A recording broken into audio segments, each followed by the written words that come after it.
Okay, in this lesson we're going to do some eyebrow plucking. It's not as painful as it sounds because we're just doing it in Photoshop. So I promise I'm not going to pull out the tweezers and pluck your eyebrows. You know, it's really painful when I pluck my own eyebrows, but we don't want to go into that. Anyway, so this image here, everything's already been retouched. So over here in my layers palette, let me just click off the little eyebrow layer that I created so you can see. So that's before, without her eyebrows being retouched, and this is after. And you know what, let's just come in closer so we can concentrate on one eyebrow here and you can get a better idea of what's going on. Okay, so that's retouched and that's before. So really, her eyebrows looked really good because my wife is a makeup artist and she's the one that did the makeup for this image. And actually she used something called an eyebrow stencil that she actually puts physically over the model. It's just a stencil of an eyebrow that she can then use to go in with an eyebrow pencil and fill in areas and then do the outside of the stencil to pluck any stray hairs. So she did that to start with. So the eyebrows, of course, looked really good to start with. And I try to make everything look as good as possible in photography and don't trust Photoshop to take care of everything. But of course, you know, you can't do every little detail before you click the shutter. So we're going to just go in and just make them look a little more perfect. So, okay, well, let me turn that layer off, and I'm going to make a new layer for us to work on, and I'm also going to name that layer Eyebrows, because I end up with so many layers that I just get too confused if I don't have them named. So let's just name that Eyebrows. Okay, so I got a new blank layer, and I made that blank layer just by going down here to the Create New Layer button down here at the bottom of the Layers palette. It looks like a little page with a corner turned up. Okay, so I've got my eyebrow layer selected, and what we're going to use for our stencil for the eyebrow is a custom shape, and I had you load all those custom shapes and everything into the preset manager. That was in lesson 2 for loading all the assets that come with these lessons. So we're going to go down here to the custom shape tool, which in the tool palette here, it looks like the kind of the blobbity gingerbread man right there. That's the custom shape tool. Let me click on that. And before I do anything, I'm going to go up to these 3 buttons up here and here. You know, maybe I should just zoom in so you can actually see this a little bit better. Don't get motion sick when I do this. Okay, the second button in, it's got the little pen tool inside there. That's for making a path. So that's what we want to do. We want to have that button selected because we're going to be using our custom shape tool to make a path. So let me just back out again. Sorry, don't get motion sick on me. Okay, and actually I already have, again, like I said, I already have these eyebrows loaded, which I showed you at the very beginning in lesson 2. Don't they look funny? I just think these look like little, I don't know, there should be like a pair of glasses and a big nose and mustache underneath each one of these little eyebrow sections. What I'm going to do is go from the thumbnail view of these custom shapes to my large list view right there. Extend this. Now I'm going to scroll down here and find my eyebrows. Well, not really my eyebrows, but you know what I mean. So I have these all labeled to kind of help you out a little bit, and this is a professional model that we're working on. And just so you know, most high fashion professional models, their eyebrows have a fairly high arch to them. So what we're going to do is use the high arch brow. So it's DC's Eyebrow 1 High Arch Right. And when I say right and left to these, it refers to the model's eyebrow, with their right or left, not the camera right or left. Okay, let's click on right.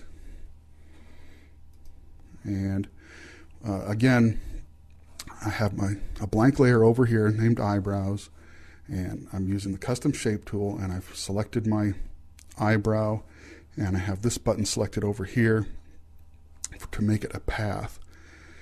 And what I'm going to do is just start right over here in this one corner of the eyebrow.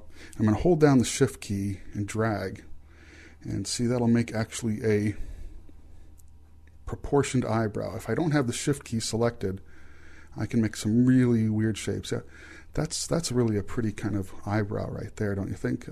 No, never mind. Let's do this the right way.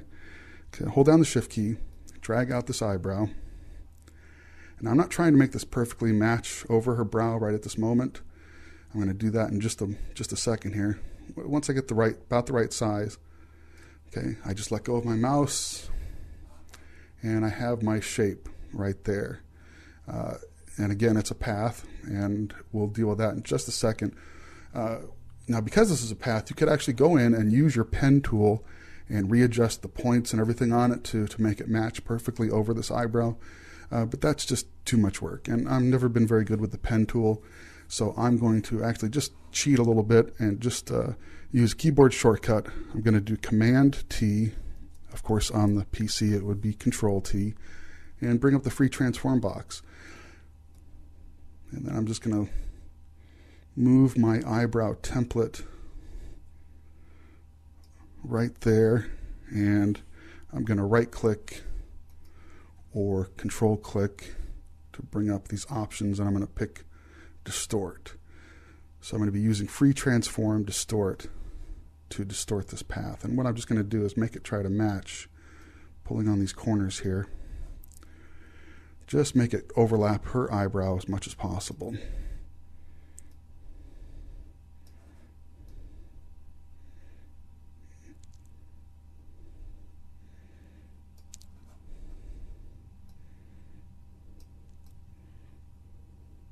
Okay, good. And then double click, and there we have our path, making a nice little stencil for us to use for plucking and penciling. Okay, now I need to make this into a path, so I'm going to go over here to, I need to make it into a selection, not a path. I'm going to go over here to my Paths palette, right over here, click on that, and you can see we have something called a work path.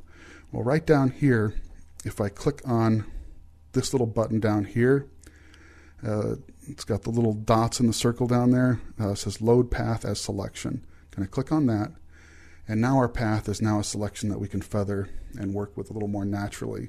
Also, just so you know, if you wanted to, I could just command click onto that work path, and it would also load it as a selection. Okay, so now I have my selection. Let me go back to my Layers palette. And I need to feather a little bit, so let me go up to Select, Modify, Feather, and I'm actually going to feather it about 3 pixels because I don't want a real hard edge to the work that I'm doing to this eyebrow.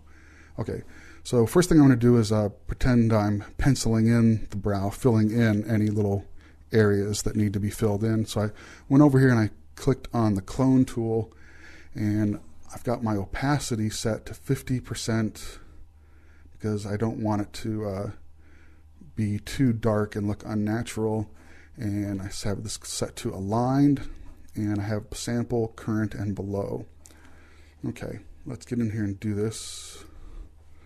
Come in a little bit closer to work. Gonna make my clone brush a little bit smaller here. And there's not a lot of areas to fill in.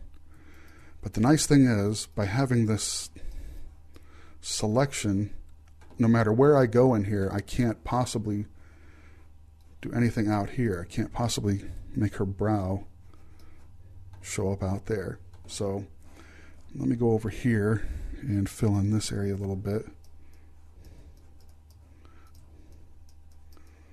Okay. Go over here, and I'm just sampling from good eyebrow and coloring in any areas that need to be colored in.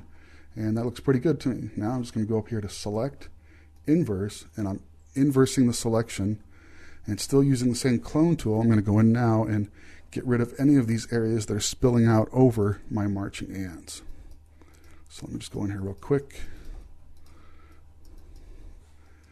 And here's a couple of stray eyebrows, hairs. I'm just going to pluck those real quick. And again, it's painless plucking. Or if you want to, you can say ow, ow, ow as you're plucking. I don't know. Just me. Okay. Cool. And I think that looks good. Let's get rid of those marching ants by Command D or Control D to deselect. Let's back out a little bit. And look, we have a perfect eyebrow. And if it actually looks too perfect, let me click that button off and on, the little eyeball button. If that looks too perfect to you and too unnatural, just lower the opacity of the layer. There we go. I think that looks pretty good. All right, so let me back out a little further, take a good look. Cool. And there we have a fixed eyebrow. Now just do the other eyebrow exactly the same way and you'll be all set. Hey, thanks. I appreciate it.